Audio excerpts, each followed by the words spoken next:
Fala pessoal, sejam muito bem-vindos a mais um episódio do Pod Concurso. Hoje a gente vai explorar um tema que pode parecer diferente do que vocês estão acostumados em direito. Vamos falar sobre os aspectos geoeconômicos do Rio Grande do Norte. Antes de começar, um aviso rápido. Este episódio foi produzido com auxílio de inteligência artificial e revisado por um humano. Se você encontrar alguma imprecisão, nos avise em podconcurso.com.br ou como comentário do podcast. Dito isso, vamos ao que interessa. Você pode estar se perguntando: por que um candidato a auditor de controle externo precisa saber sobre relevo, clima e atividades econômicas? A resposta é simples. O Tribunal de Contas fiscaliza a aplicação dos recursos públicos estaduais e municipais, e esses recursos estão diretamente ligados à geografia e à economia do Estado. Royalties do petróleo, incentivos fiscais para parques eólicos, gastos com combate à seca, investimentos em infraestrutura turística. Tudo isso é objeto de fiscalização. Então vamos entender o terreno. Começando pelo relevo e pelo clima. O Rio Grande do Norte tem cerca de 83% do seu território abaixo de 300 metros de altitude. É um estado majoritariamente baixo e plano. No litoral, temos as planícies costeiras, com dunas, praias e falésias. Aquela paisagem que todo mundo associa a Natal e Genipabu. Logo depois vem os tabuleiros costeiros, que são formações de argila elevadas, e a Chapada da Serra Verde, com terras planas e uma leve elevação. No interior, o cenário muda.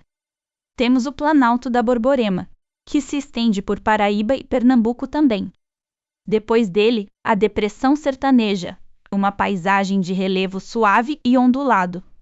E a noroeste, a Chapada do Apodi, que tem uma importância econômica enorme por causa dos seus solos férteis. Os chernossolos, ideais para a fruticultura irrigada. Guarda esse nome, Chapada do Apodi. Ela vai aparecer de novo quando falarmos das atividades econômicas. O clima é o fator que mais condiciona a economia e as políticas públicas do Estado. O RN tem dois climas principais: o tropical úmido no litoral leste, com chuvas acima de 1.000 milímetros por ano, e o semiárido, que domina quase todo o restante. Repara nesse dado: 90,6% do território potiguar está no polígono das secas. A grande maioria dos municípios enfrenta os efeitos da escassez hídrica. E a conexão com o controle externo é direta. O semiárido demanda políticas públicas específicas, construção de cisternas, barragens, adutoras, programas de convivência com a seca. Tudo isso envolve repasses de recursos federais e estaduais, contratos de obras hídricas, programas de defesa civil. São áreas com grande volume de dinheiro público e, portanto, com grande potencial de fiscalização pelo Tribunal de Contas. Já o litoral concentra gastos com urbanização, saneamento e infraestrutura turística. Duas realidades geográficas, dois conjuntos distintos de políticas públicas sob fiscalização. Vamos agora para os ecossistemas e a biodiversidade. O bioma predominante no estado é a caatinga, que ocupa a maior parte do interior. A caatinga é a vegetação típica do semiárido.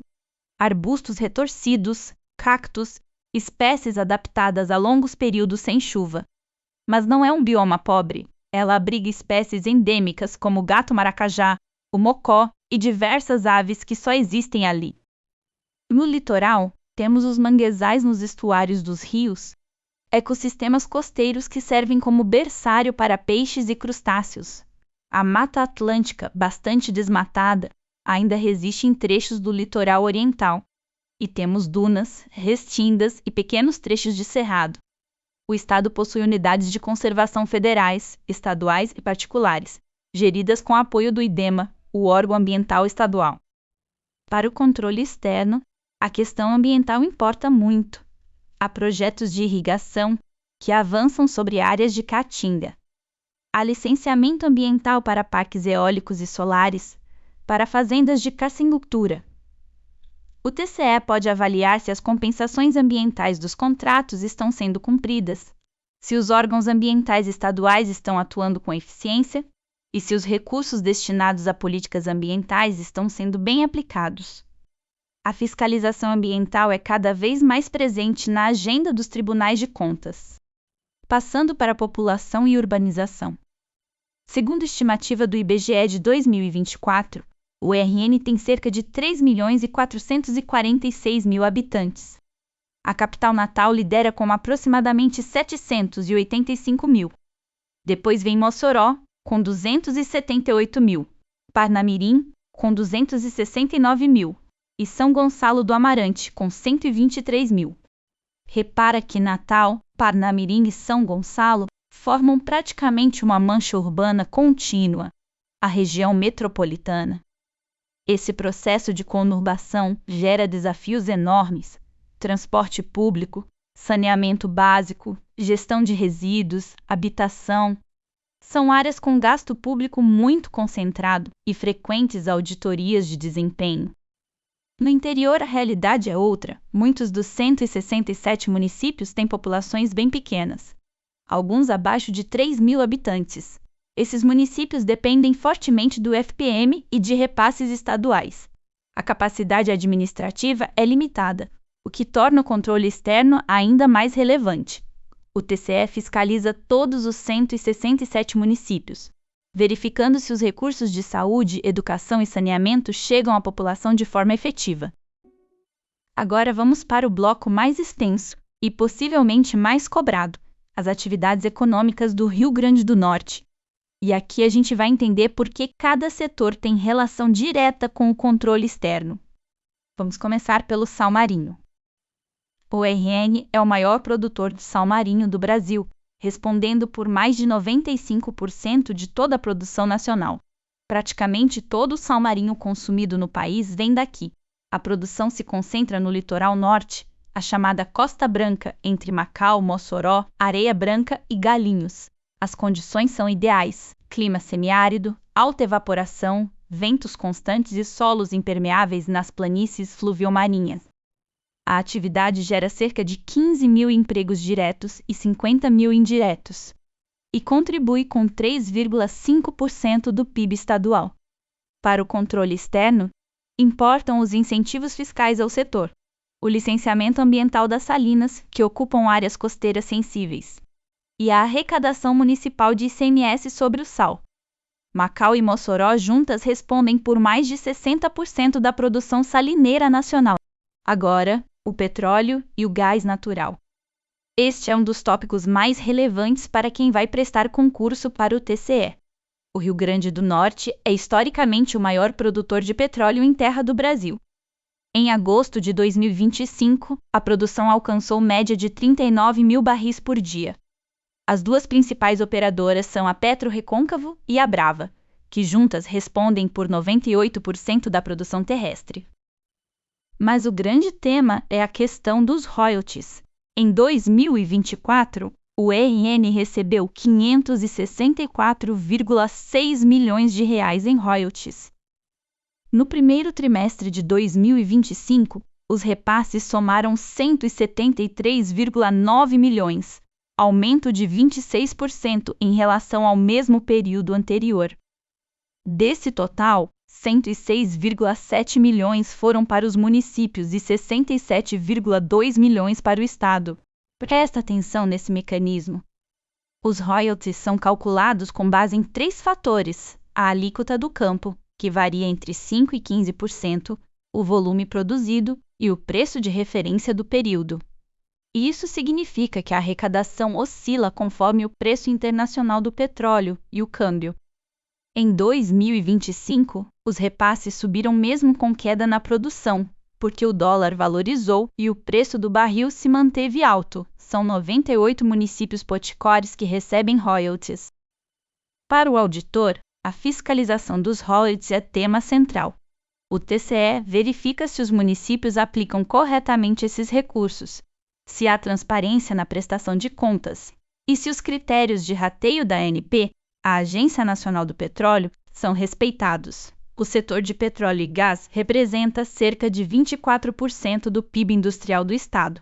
Há também a refinaria Clara Camarão, em Guamaré, com capacidade de 40.000 barris por dia. um ativo estratégico mencionado em debates recentes sobre política industrial no RN. Passando para a fruticultura irrigada e a cassinicultura, que é a criação de camarões em cativeiro. O RN é o principal produtor e exportador de melão do Brasil e o segundo maior produtor de frutas tropicais irrigadas. O polo Açu-Mossoró, na Chapada do Apodi, concentra a maior parte da produção, aproveitando solos férteis e a água de barragens como a de Santa Cruz e a de Açu. Além do melão, o estado produz manga, banana, mamão e castanha de caju. Na cassinicultura, o RN é historicamente o maior produtor nacional de camarão cultivado, responsável por cerca de 40% da produção brasileira. As fazendas de camarão ocupam estuários ao longo do litoral, muitas em áreas de antigas salinas desativadas. A atividade gera 1,3 emprego por hectare nas fazendas e 2,7 no restante da cadeia. Onde entra o controle externo? Tanto fruticultura quanto cassinicultura dependem de recursos hídricos públicos, de financiamentos pelo Banco do Nordeste, de incentivos fiscais estaduais e de licenciamento ambiental. A cassinicultura tem impacto sobre manguezais e estuários, e o TCE pode auditar se as contrapartidas ambientais dos projetos estão sendo cumpridas. Já a fruticultura irrigada depende de infraestrutura hídrica pública, barragens, canais, perímetros irrigados cujos custos de manutenção são bancados pelo Estado. A pesca é uma atividade tradicional, tanto artesanal quanto industrial. O litoral potiguar tem 400 quilômetros de extensão, e a pesca sustenta comunidades inteiras. Há programas públicos de fomento à pesca, seguro defeso e investimentos em infraestrutura pesqueira, tudo sujeito à fiscalização. No turismo, o RN alcançou um recorde de 11 bilhões de reais em receita turística em 2024, segundo a Ficomércio. Natal é a capital do Nordeste onde o turismo tem maior peso na economia local, representando 11,84%. Destinos como Pipa, São Miguel do Gostoso e Genipabu atraem turistas brasileiros e estrangeiros o ano inteiro. O desafio é que a infraestrutura pública não acompanha o crescimento do setor privado. Municípios litorâneos pequenos não têm capacidade fiscal para financiar saneamento, rodovias e abastecimento de água. Então o turismo vira, ao mesmo tempo, motor econômico e fator de pressão urbana. O TCE pode auditar investimentos em infraestrutura turística, verificar se obras do Prodetur foram concluídas e avaliar se os gastos públicos com promoção turística geraram retorno mensurável. E agora chegamos ao tópico de maior destaque atualidade do edital: a transformação da indústria das energias renováveis no panorama econômico e geográfico do Rio Grande do Norte. Esse é o tema que merece a atenção mais cuidadosa de vocês. Vamos com calma. O Rio Grande do Norte é um dos maiores geradores de energia eólica do Brasil. Em 2024, o estado alcançou a marca histórica de 10,1 gigawatts de capacidade eólica instalada em operação, com mais de 300 parques eólicos distribuídos pelo território. Isso equivale a cerca de 30% de toda a capacidade eólica do país. Repara num detalhe: a Bahia recentemente ultrapassou o RN em potência instalada total, mas o estado potiguar continua entre os dois maiores e foi por anos o líder absoluto. Em potência outorgada, ou seja, incluindo projetos aprovados mas ainda não construídos, o RN ultrapassa os 13 gigawatts. Na energia solar, o crescimento é ainda mais acelerado. Em 2025, o estado já soma 1,4 gigawatt em usinas solares de grande porte em operação, e a potência solar outorgada ultrapassa 9,5 gigawatts. A previsão é de que entre em operação quase 10 gigawatts de solar nos próximos anos. Ou seja, a solar caminha para ultrapassar a eólica em termos de novos projetos. A matriz elétrica do RN é mais de 98% renovável. É o estado mais verde do Brasil nesse quesito. Em termos de investimentos, a instalação de usinas eólicas e solares atraiu mais de 10 bilhões de reais para o Rio Grande do Norte, só em 2024. Sendo 7,8 em plantas eólicas e 2,3 bilhões em parques fotovoltaicos. E a previsão de novos investimentos até 2030 soma 55,3 bilhões de reais. Não é nenhum exagero dizer que as energias renováveis estão redesenhando o mapa econômico do estado. E o impacto nos municípios é transformador. Olha o caso de Serra do Mel, que tem a maior potência eólica em operação no estado, com 1.200 megawatts. Ou Lages, com 1.086 megawatts. Ou João Câmara, com 742. São municípios rurais do semiárido que viram sua arrecadação municipal disparar por causa dos parques eólicos. Novos empregos na construção e manutenção. Receitas de ISS e ICMS, além de contratos de arrendamento de terras que geram renda para pequenos proprietários. Olha só este dado. Entre os municípios com maior PIB per capita do RN, vários são pequenos municípios do interior que abrigam parques eólicos. Guamaré tinha o maior PIB per capita do estado em 2023, R$168.000 por habitante, por causa do polo petroquímico e das eólicas. Caiçara do Rio do Vento tinha 145.000. São Bento do Norte, 119.000. Bodó, 104.000. Municípios minúsculos transformados pela energia renovável e pelo petróleo. Agora, os aspectos regulatórios e de fiscalização. Aqui é que mora o conteúdo que a banca pode cobrar. Os parques eólicos e solares envolvem vários pontos de atenção para o controle externo. Primeiro, contratos de arrendamento de terras. Os proprietários rurais cedem áreas para instalação de torres e painéis em troca de aluguéis mensais. Quando essas terras são públicas ou de assentamentos, o TCE pode verificar se os valores são compatíveis com o mercado e se os procedimentos licitatórios foram respeitados. Segundo, compensações ambientais. Todo empreendimento eólico ou solar precisa de licenciamento ambiental. As licenças impõem condicionantes, como compensação por supressão de vegetação, monitoramento de fauna e medidas de mitigação. O TCE pode auditar se essas condicionantes estão sendo cumpridas e se os órgãos ambientais do Estado estão exercendo a fiscalização adequada. Terceiro, incentivos fiscais. O Estado concede benefícios de ICMS para atrair empreendimentos de energia renovável.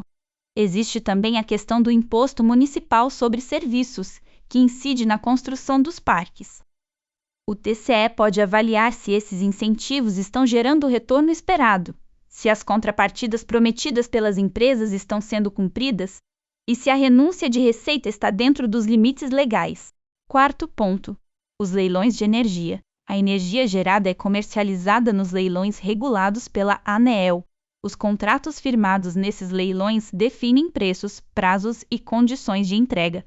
Quando há recursos públicos envolvidos, como financiamentos do BNDES, o controle externo pode verificar a regularidade desses contratos. E tem um problema recente que merece atenção: os chamados curtailments, ou seja, cortes na geração eólica e solar quando a produção supera a capacidade do sistema de transmissão. Isso acontece porque a infraestrutura de linhas de transmissão não acompanhou o ritmo de expansão dos parques. O resultado são prejuízos bilionários para as empresas e desperdício de energia limpa. Esse tema entra na discussão sobre planejamento energético e sobre a atuação do poder público na infraestrutura de transmissão. Por fim, uma tendência de futuro: o hidrogênio verde. O RN, com seu enorme potencial eólico e solar, é um dos estados mais cotados para abrigar plantas de produção de hidrogênio verde, um combustível que pode ser exportado para a Europa e usado como insumo industrial. O governo do estado e o Instituto Senai de Inovação em Energias Renováveis já lançaram uma plataforma digital com dados sobre potencial de produção e custos. Há investidores interessados em instalar data centers no estado, aproveitando a energia limpa e barata. Isso pode ser o próximo capítulo da transformação econômica do estado. Pois bem, vamos agora para a parte de como esse conteúdo pode aparecer na prova. A Sebrasp costuma trabalhar com itens de certo ou errado, e nessa disciplina de aspectos geoeconômicos, os itens tendem a ser afirmações factuais que exigem conhecimento específico sobre o Estado. Que tipo de armadilha esperar? Primeira, trocar dados entre estados. A banca pode dizer que a Bahia é o maior produtor de sal marinho, quando na verdade é o Rio Grande do Norte. Na energia eólica, cuidado! O Rio Grande do Norte foi historicamente o líder em potência instalada, mas a Bahia ultrapassou o estado recentemente. Os dois disputam a liderança. O que o Rio Grande do Norte segue sendo é referência por ter mais de 30% de toda a geração eólica. Cuidado também com dados de petróleo. O Rio Grande do Norte lidera em terra, mas não em produção total, que é dominada pelo pré-sal fluminense. Fique atento às distinções. Segunda armadilha: inverter a relação entre clima e atividade econômica. Dizer, por exemplo, que a fruticultura irrigada se concentra no litoral úmido, quando na verdade é no semiárido na Chapada do Apodi, justamente porque lá a alta insolação e a irrigação controlada favorecem a produção. Ou dizer que as salinas estão no litoral sul, quando estão no litoral norte. Terceira, confundir conceitos de energia. Potência instalada é diferente de potência outorgada. Instalada é o que está em operação. Outorgada inclui projetos aprovados, mas não construídos. A Bahia e o RN disputam a liderança em potência instalada. Os dois estados juntos respondem por mais de 60% da eólica nacional. A banca pode trocar esses conceitos ou inverter posições para confundir.